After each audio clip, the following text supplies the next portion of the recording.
Muito bom, pastor. E dando continuidade, né, eu queria agora tratar sobre as questões específicas do homem, que de uma certa forma, né, afetam diretamente toda a família. Queria falar dos problemas como ejaculação precoce, impotência, a disfunção erétil, né? Como lidar com isso? Né? Que o senhor poderia falar a respeito do homem? Bom, então, para entender cada aspecto, né? Parece ser uma coisa só, mas não é. Ejaculação precoce é quando o homem ejacula antes da hora. Pode ser antes da penetração, pode ser logo depois da penetração, ou pode ser antes da mulher chegar ao seu ápice, ao seu orgasmo, que é muito comum isso acontecer. O homem acabar tendo o seu prazer sem que a mulher consiga chegar lá. Então, isso também está no bojo da disfunção erétil. A disfunção erétil em si próprio também tem a ver com a não manutenção da ereção. Por exemplo, quando a ereção não é suficiente para levar o homem a chegar lá ou para levar a mulher a chegar lá. Quando eu falo chegar lá, é chegar ao ápice, chegar ao orgasmo, chegar ao prazer máximo que uma relação íntima pode favorecer, pode proporcionar. E já a, A a impotência. impotência tem a ver com a não condição de ter relação sexual. Isso também pode acontecer é, é, e pode ser uma questão médica. Mas veja bem, essa questão tanto de ejaculação precoce, de disfunção erétil, como de impotência, o percentual para ser uma questão física, fisiológica, orgânica, de saúde mesmo, é muito pouco. Os estudiosos asseguram afirmar que a grande maioria dos homens que tem esse tipo de problema tem a ver com cabeça, tem a ver com questão emocional, uma questão psicológica. Pode estar relacionado à mágoa, pode Traumas. a traumas, pode estar relacionado à crítica, pode estar relacionado a desamor entre eles, entre a mulher e ele e a mulher, pode ter a ver com um estresse, um dia muito esgotante, pode ter a ver com coisas, experiências mal sucedidas que marcaram, que afetaram, pode ser lá no passado, pode ser durante o casamento, pode ser na infância, tem a ver, por exemplo, ejaculação precoce. Quando o jovem começou a ter essa prática de masturbação, que tinha que praticar ali rapidamente para não ser pego e tal, ele vai para o casamento e acaba tendo essa prática nas suas relações sexuais. Involuntariamente ele não consegue é, perdurar Ereção. a sua ereção ao ponto de fazer a mulher chegar lá, acabar ejaculando, às vezes com menos de 1 minuto de penetração, quando não for antes também. Então, são todas questões que precisam ser trabalhadas. Como é mais cerebral, é mais mental, psicológico do que fisiológico, então precisam ser trabalhadas. Como? Conversando, é, estudando, abrindo a questão para a esposa, para ver como é que se pode treinar. Então, existem alguns testes, alguns exercícios que os dois juntos podem fazer para o quê? Para retardar a ejaculação. Existe também a ejaculação retardada, que é uma ereção é, é, continuada que não consegue ejacular. Né? Ele fica por minutos, às vezes até hora pode acontecer, mas não consegue ter a ejaculação e aí o prazer do homem não é completado, né? Então, isso também é uma disfunção erétil. Mas, de qualquer maneira, há meios, há formas, há exercícios que vão resolvendo esse tipo de problema, antes mesmo de precisar de um médico. Precisa de um médico, um urologista, no caso, mais o homem procura um urologista para essas questões. Só se ele esgotar primeiro as questões que têm a ver com conversa, tem a ver com estudo, tem a ver com entender melhor o que aconteceu, o que está acontecendo. Então, por exemplo, pode ter problema com obesidade provocar uma disfunção erétil? Pode. Então, até uma brincadeira que eu acho que faz sentido, diz que cada 5 quilos que o homem ganha, ele diminui 1 centímetro do pênis. Corta aí também, brincadeira. Mas parece que tem sentido isso, né? Eu sou magrelo, então não sei te dizer isso, né? Mas tem uma questão de fumo, pode ter problemas que também afetam na disfunção erétil, tanto na impotência também. Pode ter alguma coisa relacionada com a mulher, como, por exemplo, uma vagina muito flácida, que não dá ali atrito suficiente, isso pode causar também disfunção. Pode ter também o problema de vaginismo, que acaba, aí tem mais a ver com a mulher, depois podemos ver uma outra pergunta para isso aí. Mas, de qualquer maneira, a orientação para tratar essas questões do homem, seja ela que está tudo no bojo da disfunção erétil, seja ejaculação precoce, seja falta de manter a ereção, ou seja, a própria impotência, a própria condição de ter ereção, de não ter, de ter ereção, isso, de ter ereção, o caminho é esse. O caminho é conversando, fazendo os exercícios. Por exemplo, existe um exercício chamado do Dr. Hegel, que lá em 1940 ele descobriu que a mulher exercitando os músculos do pubococcígeo melhorava a questão do estímulo sexual, da excitação sexual, tanto para ela como para o homem. E ele entendeu com o passar dos anos que o homem também poderia fazer esse exercício de segurar a musculatura da região pélvica, a região ali dos órgãos genitais, que são a musculatura da pubococcígeo. E como é que faz esse exercício, pastor? É como se você fosse urinar e segurasse a urina, mas sem mesmo precisar urinar. Então você segura, solta, segura, solta. Então você fazendo isso numa bateria aí de 3 a 5 vezes por dia, né? Em alguns segundos você faz, uma vez, 2, 10 vezes, depois uma outra parte do dia, 10 vezes, depois você vai percebendo que isso vai melhorando a circulação sanguínea, vai melhorando os músculos, vai melhorando toda aquela região genital, a região pélvica, a região que segura ali, segura a bexiga, está envolvendo ali a musculatura do pênis, no caso da mulher, da vagina, e isso tanto para a mulher como para o homem traz depois uma satisfação melhor. Tem muitos livros que falam sobre esse tipo de exercício, existem outros tipos de exercícios também praticáveis para se melhorar essa questão e definitivamente resolver. Antes mesmo da pílula azul, né, ou do Viagra, ou seja, ou mesmo de um médico.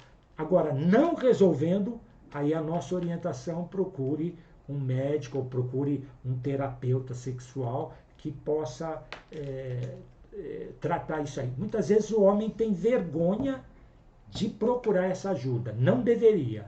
Por quê? Porque isso tem a ver com a vida dele. Tem a ver com o propósito de Deus no casamento, para deixá-lo feliz, deixar a esposa feliz, e papai e mamãe felizes, vocês sabem que o resultado são filhos felizes também.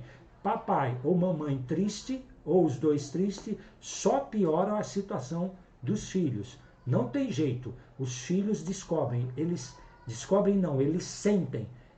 Não precisa falar, não precisa abrir. Eles já percebem, alguma coisa não vai bem. E o que o diabo faz? Coloca a culpa neles.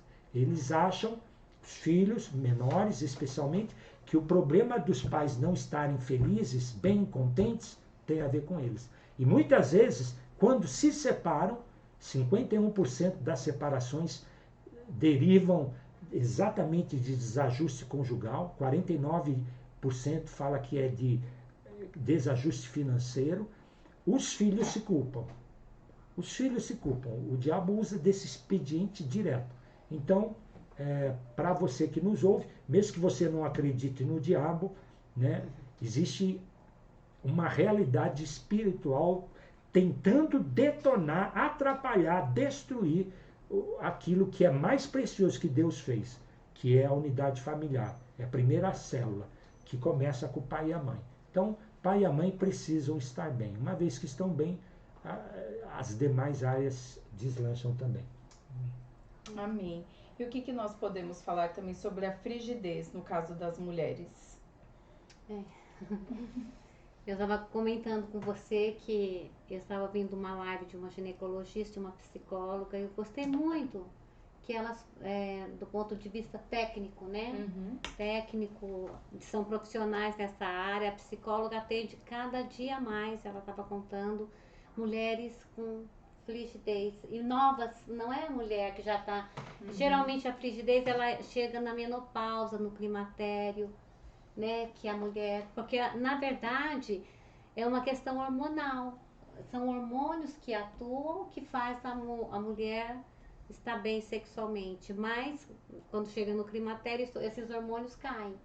Então, mas elas estavam falando que hoje é estranho, porque mulheres novas, mulheres na faixa de 25 anos já reclamando dessa situação. Numa época em que a vida sexual é tão badalada e tão, né, liberada, mas eu estava dizendo que existe realmente, elas estavam dizendo, existe realmente uma questão orgânica, falta de hormônios, estresse, cansaço demais, e traumas, mas também existe a questão mais psíquica, que vem dos traumas, de experiências, da visão do sexo. Muitas vezes vem para o casamento com uma visão de pecado, de tabu, de coisa ruim, né? A experiência no casamento que aquele marido não foi tão habilidoso, chega já como um cavalo para o casamento, desculpa a expressão, mas chega, né? Sendo que muitas vezes ela foi para o casamento, é a primeira vez de uma relação sexual, e o marido chega assim... Como se fosse uma prostituta. Como se fosse uma prostituta. E a mulher é muito afetada, aí perde-se, vai ficando, fechando os músculos ali, né, vaginais. É interessante. Isso pode acontecer no vaginismo, que é algo mais sério, que são os músculos não conseguem relaxar para ter uma penetração. Nós já acompanhamos muitos casais. Alguns, né? Assim, mas que depois romperam no casamento, mas que a lua de mel não rolou, não aconteceu. Muitos, hoje eles têm filhos, é interessante, mas que passaram por a mulher passou por isso, ela ficou, né? E também, eu acho que aquela frigidez crônica tem muito a ver também, como nós já conversamos sobre isso, sobre o papel do homem, de estimular sua esposa, de ser efetivo e afetivo, porque a mulher, ela é emocional, hoje a mulher trabalha muito mais, porque ela tem trabalho fora, trabalho em casa, os filhos, uma gama de responsabilidade, e de ter um marido ali efetivo, que é companheiro, o desfrute de companheiro, a relação sexual já é o ápice de um companheirismo, de um amor mútuo, de uma vida a dois junto, né? De um pensar no outro. Então, isso eu acho que afeta muito mais a frigidez do que a orgânica, né? Do que uma dica que eu quero dar aqui. O homem quer sexo, mas a mulher precisa de amor. De afeto. Ela não quer amor, ela precisa de amor. Muito mais do que querer, ela precisa. Então, há uma distinção aí. Na cabeça do homem, sexo resolve. Isso já o supre, mas na cabeça da mulher, não. Ela precisa ser amada, ser cuidada. E eu penso, volto a dizer, que a questão da frigidez, da frieza, a questão do desinteresse está muito mais ligado ao homem do que à mulher. Um homem inteligente vai saber despertar a mulher nessa questão. Ele vai ter uma mulher aberta para ele, né? No tempo que ele precisar, no tempo que ele escolher, no tempo que ele ter necessidade, e isso faz toda a diferença. Então, converse mais sobre isso para que essas questões que têm a ver com esfriamento, que têm a ver com impotência, frigidez, sejam solucionadas a nível de amor, de perdão, de entendimento, de compreensão. Uma vez que esses princípios são praticados, a questão sexual se desfruta melhor. O sexo é o resultado, é a consequência de todos esses princípios que vêm primeiro.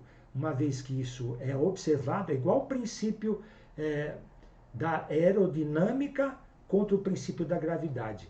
Quando o princípio da aerodinâmica funciona, você tira o objeto do chão, tira o avião do chão e ele decola. Mas uma vez que o princípio da aerodinâmica não funciona mais, o que é que entra? O princípio da gravidade. Quando você observa os princípios que Deus preceitou para um relacionamento sadio, saudável, você sai do chão e voa. Você vai alçar voos como águia. Mas uma vez que você não observa, isso te leva para o chão, o princípio da gravidade. Eu queria completar, por outro lado, tem muitas mulheres que também se faz de vítima. É a vítima da história. Ela não enxerga o marido como seu cabeça. Tem isso? O seu cabeça, o Senhor da sua casa, que representa Cristo.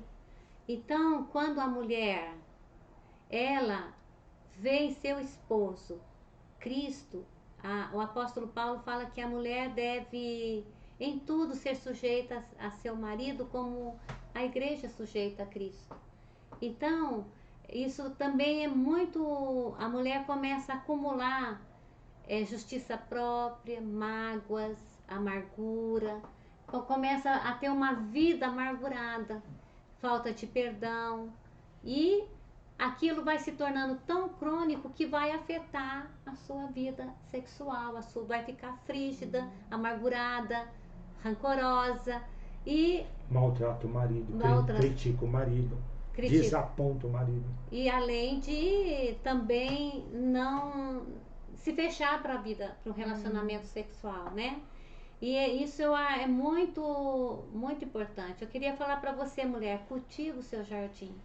Você também deve cultivar, jogar sementes, semente de amor, né? O apóstolo Paulo fala em Tito que as mulheres devem amar o seu marido. Esse amar é com amor filéu, ser companheira, ajudante, ajudadora idônea, aquela que mantém, que serve o marido, que o mantém alegre, que independente das debilidades, porque todos temos debilidades. Então você precisa aprender a separar. Cada mulher precisa aprender a separar as debilidades do seu esposo com a pessoa que ele é, que Deus colocou na sua vida. E a cultivar esse jardim, colocar mais amor, aguar sempre e estar disposta a se relacionar com ele com amor, com compaixão, com paixão e com alegria de propósito. Esse é meu esposo, eu vou servi-lo, mesmo se ele tenha problemas. Tem problemas de te amar, mesmo que ele não seja o melhor marido, aquele marido que você sonha, que você vê que outra tem. Um grande problema são as comparações. Às vezes o marido não é, né? Esses dias eu recebi uma pergunta de uma esposa: meu marido é passivão demais. Ela escreveu desse jeito: ele é passivo demais em tudo. Mas esposa, isso leva o quê? A você ficar frígida, fria, indiferente, vem o desprezo. Não, você casou com esse homem porque é propósito de Deus, e de servi-lo sexualmente, servi-lo em casa, como a igreja serve a Cristo, servir ao Senhor. Isso faz toda a diferença. Faz toda a diferença você cuidar da sua casa, do seu esposo, como um jardim secreto, um lugar que é só de vocês. E começar a ver as qualidades que seu marido tem, as habilidades que ele tem, não focar nas debilidades, não focar nas deficiências, não focar, assim, muitas mulheres reclamam, falam mal do marido com outras pessoas, com as amigas. Não, você tem que guardar seu marido, honrá-lo, respeitá-lo, representa Cristo com todas as debilidades. E quando não se consegue resolver, vai para a pessoa que é ideal, né?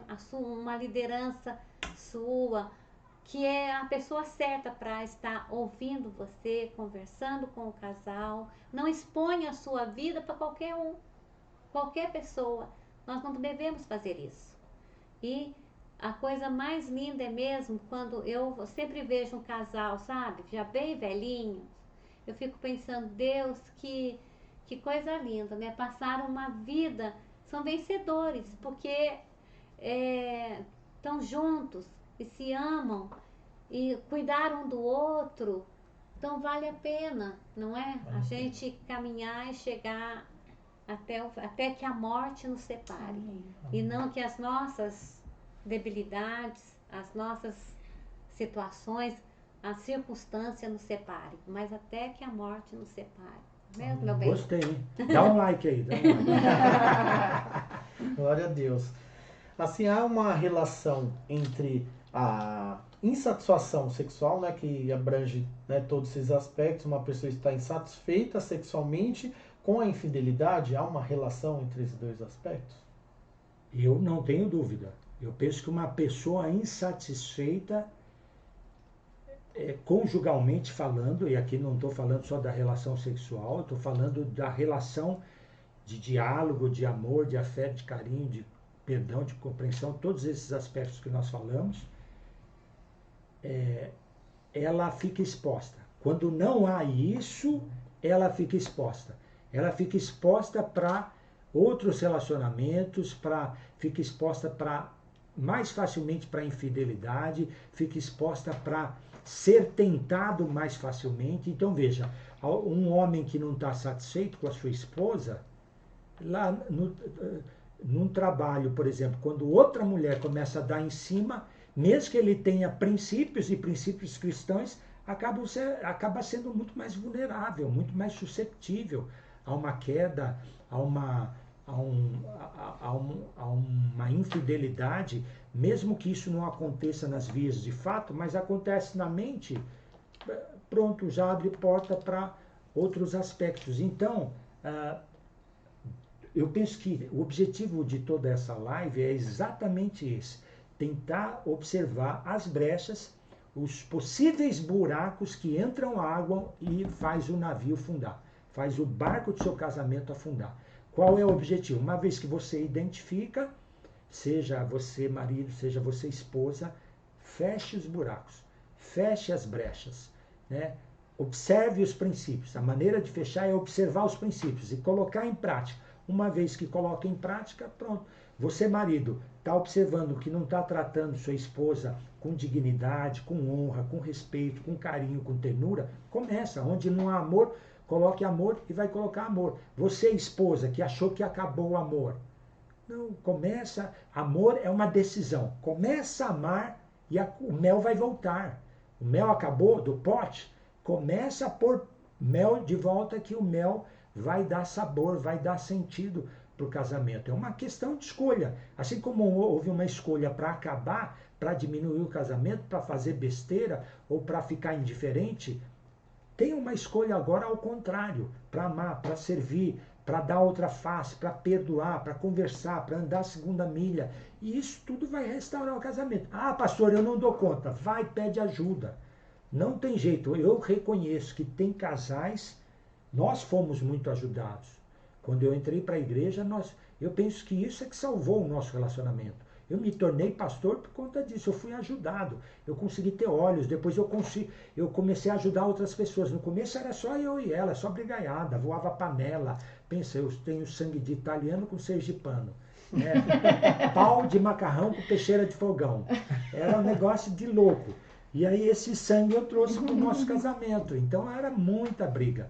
Mas Foi melhorando, porque tivemos ajuda, porque eu buscava ajuda. Às vezes eu buscava ajuda mesmo contra a vontade dela, mas depois ela se quebrantava, acompanhava. Isso tudo foi melhorando. Chegou um ponto que nós começamos a ajudar os outros casais.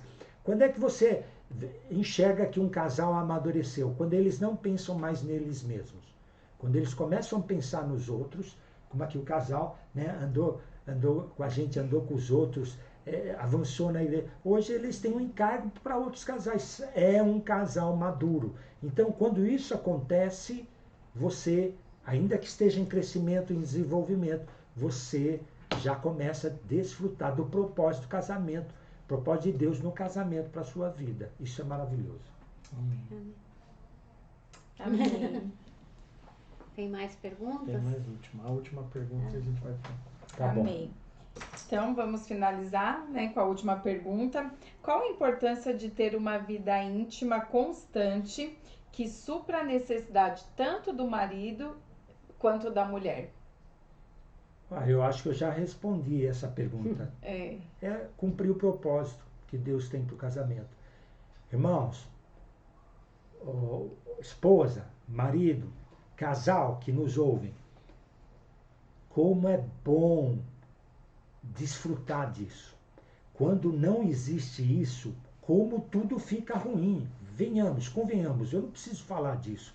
Você já experimenta na sua própria vida. Talvez hoje você esteja nos vendo, nos ouvindo exatamente porque não está bom. Então, estamos te mostrando o caminho.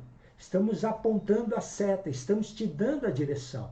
Uma vez que você começa, devagarzinho, não tem problema que seja tudo de uma vez, mas há uma pedra, outra, quando você vê, edificou a casa. Quando você vê, restaurou o seu casamento. Então, vale a pena? Vale. Acelera o processo. Olha, eu falei, abrimos essa live dizendo que o propósito de Deus para transformar um homem, que um dos instrumentos mais eficazes que Deus usa para transformar tanto o homem como foi o casamento. É o casamento. Se eu ficasse sozinho, seguramente eu não teria a transformação que eu estou tendo com ela. Que eu já tive, estou tendo e vou ter. É verdade. Sozinho eu fico com as minhas manias, com as minhas titicas, com as minhas picuinhas, mas junto eu tenho que abrir mão de quanta coisa. Eu lembro que no começo do nosso casamento, como é que eu brigava, vocês não têm ideia, como é que eu brigava quando ela pegava escova de cabelo, porque eu só pentei o cabelo com escova, e não sabia onde punha. Ela tirava lá da frente do espelho, e eu comprava duas, e as duas sumiam, eu comprava três, e era briga. Olha o que você fez? Eu comprava quatro. Não. Eu lembro que um dia eu amarrei a escova de cabelo perto assim do espelho. Não é que ela foi lá, desamarrou e sumiu com a escova de cabelo também. Não é de ficar grilado. Não, e a pasta de dente. Ela pegava... Eu sempre sou sistemático, né? Meio perfeccionista. Então eu ia subindo assim, tal. E aí quando acabava, quando eu pegava a pasta de dente, estava tudo engruvinhado. Não é assim que faz com a pasta de dente e tal. Mas quantas brigas, hoje até eu engruvinho a pasta de dente. Claro, eu não sou tem lá. mais aquela de alumínio. Não, é mesmo. mas isso, percebe, isso não faz, isso não deve afetar o seu caso. Por que afeta? Porque é muito eu, é muito a minha satisfação, é o meu interesse, é o meu egoísmo, é o meu ponto de vista, é o que eu acho, é o que eu penso. Resolve esse trem aí na sua vida. Vida 2 não é mais só o que eu penso, é o que nós pensamos. Qual que é o seu pensamento? Bom, eu não penso assim, mas podemos pensar, sabe? Percebeu? Qual que é o seu sentimento? Me perdoe. Eu sempre falo 3 frases fundamentais para um casamento. Sempre prego isso num casamento, já fiz centenas. Primeira frase, eu reconheço que eu errei. Segunda frase, por favor, me perdoe. Terceira frase, eu te amo. Faz quanto tempo que você não fala eu te amo pro seu cônjuge? Está na hora de mudar. Todo dia. Tem dia que eu falo para ela, eu já te falei que eu te amo hoje? Então é verdade, você já falou que ama ela. Então, esse é o propósito. Vale a pena, vale a pena. Isso é o propósito para que Deus tem no casamento. Deus quer alinhar toda a sua vida em todas as áreas, mas o casamento eu diria que é é a primeira, é a preliminar, é a primícia. Quando essa primícia estiver restaurada, pode saber que as demais áreas vão deslanchar também. Eu queria deixar uma palavra para, talvez alguma mulher esteja aí ouvindo e falando, nossa, mas meu casamento, eu não dou conta, meu casamento tá difícil, eu casei com um bronco, um marido bruto, ele não vai, estúpido, ele não vai mudar, só eu tenho que mudar. Eu quero dizer para você, a mulher sábia, ela edifica a sua casa. E eu tenho certeza que Deus vai te instruir. Aquilo que você precisa fazer para amar seu marido com amor filéu. Ser uma companheira apaixonada, uma companheira de desfrute, uma companheira a tal ponto que esse marido bruto, né, se rende, vai se tornar um companheiro seu, um amante, um marido gentleman, um cavalheiro. Deus vai te instruir, Amém. Vai te ensinar, porque a palavra diz que o Senhor ensinará todas as coisas, nos ensinará todas as coisas. E Ele mostra, quando a gente o busca, Ele fala, não, olha, precisa disso, você está falhando nisso, e seria melhor mudar aqui. E assim Deus vai te ensinar. Abra o seu coração para Ele e fala, Senhor, eu quero. Se eu não fui, não sou, sabe, eu quero ser essa mulher. Quero edificar meu lar, quero que esse amor transcenda para os meus filhos, meus netos. Amém? Amém. Glória Glória a Deus. Eu quero fechar esse momento e fazer algumas indicações, né? Como os pastores aqui, eles propriamente mostraram que um dos aspectos fundamentais para um casamento, né, ele amadurecer, né, e entrar no trilho do propósito rumo a um casamento abençoado, um casamento onde há satisfação, prazer, deleite, né, é o estudo, é a busca por conhecimento. Né, e um dos aspectos, né, eu separei aqui alguns livros, né, e eu queria indicar, e o pastor também indica esse daqui, mas eu vou indicar esses daqui. Olha só, um dos livros que marcaram a nossa vida foi o Amor e Respeito. Né? Quando o homem entende que precisa amar a sua esposa e, em contrapartida, ele encontra o respeito da sua esposa, né? Há um ciclo virtuoso, isso, de certa forma, cria saúde, né? Cria um ciclo de alegria, de prazer, né? Uma troca, né? Porque casamento nós entendemos que é um para com o outro, não é eu buscar os meus desejos, os meus desígnios e vice-versa. Não, eu decido fazer a minha esposa feliz. E ela tomando essa mesma decisão, seguindo esse trilho, né, com certeza o seu casamento vai avançar. Né? E de uma forma honrosa também, nós queremos indicar os livros dos pastores, né, que são um manual, né, não fala diretamente sobre insatisfação sexual, mas fala sobre vidas. Fala sobre ter uma vida vencedora, uma vida vitoriosa. Né? E o livro do pastor Roberto, A Síndrome do Gafanhoto, né? Um livro fantástico, é um manual. Né? É muito mais do que um livro, é um manual para a sua vida. Abrange vários aspectos, né, das nossas vidas e com certeza vai te abençoar.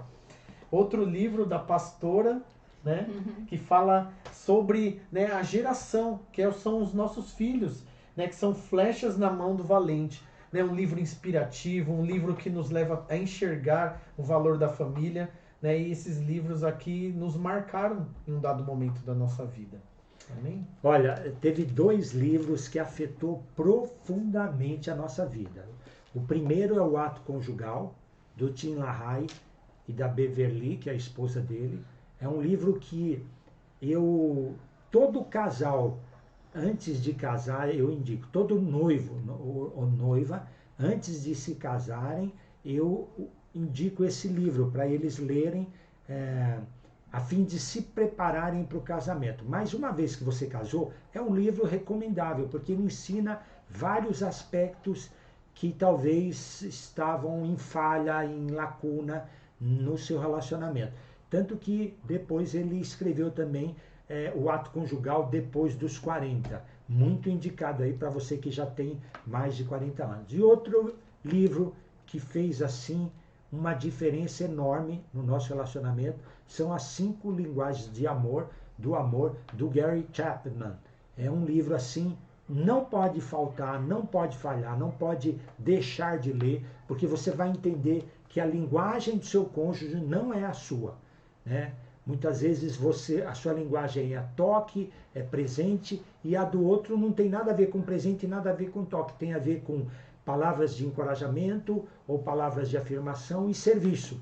E aí fica aquela confusão, aquele conflito, você dando presente, mas não quer presente, quer que você fique junto. Você percebeu? Nós sofremos demais isso. Eu falei exatamente da minha linguagem de amor e da linguagem dela. A minha era toque e presente. A dela era serviço e palavras de afirmação. Então, e aí a gente não se entendia. Uma vez que a gente entendeu a linguagem de amor, nós fluímos na vereda da linguagem do outro, do cônjuge. Isso ajudou demais a gente. E outro livro que, na verdade, é um curso que nós fizemos e ministramos muitas vezes, é o curso de casais radicais que a nossa igreja ministra, do pastor Aloysio e da sua esposa, a pastora Márcia, que é um livro que fala exatamente de todos esses princípios que nós falamos aqui no decorrer dessa live. Nós esperamos que vocês possam chegar à plenitude da felicidade, né? Ao desfrute total, pleno da intimidade conjugal. Não abra mão disso. Não tenha uma vida íntima meia boca, né? De qualquer jeito, mal, ruim, né? Você tem condição de ter o melhor relacionamento que ainda não teve. Você pode melhorar em muito. Então busque, não desista, insista, persista. E o Senhor está nisso, há de abrir as portas, abrir o entendimento, abrir os caminhos e abençoar para isso efetivamente acontecer. Amém? Então, muito obrigado, né? Queremos agradecer também, né, esse bate-papo, essa aula, né, propriamente dita, né, e queremos agradecer você também, né, que permaneceu aí nos assistindo, né, e dizer que a gente vai promover outros momentos, né? Nós sabemos que os pastores estão, né, num curso de ser missionários em outra região, mas a gente vai, né, com a nossa agenda corrida, conseguir promover outro desse encontro e falando de outro tema também. Então, continue nos seguindo, continue no canal, porque vocês vão ser profundamente abençoados. Ok? Uma ótima noite. Tchau, tchau. Tchau, tchau. Deus abençoe. Obrigada. Amém.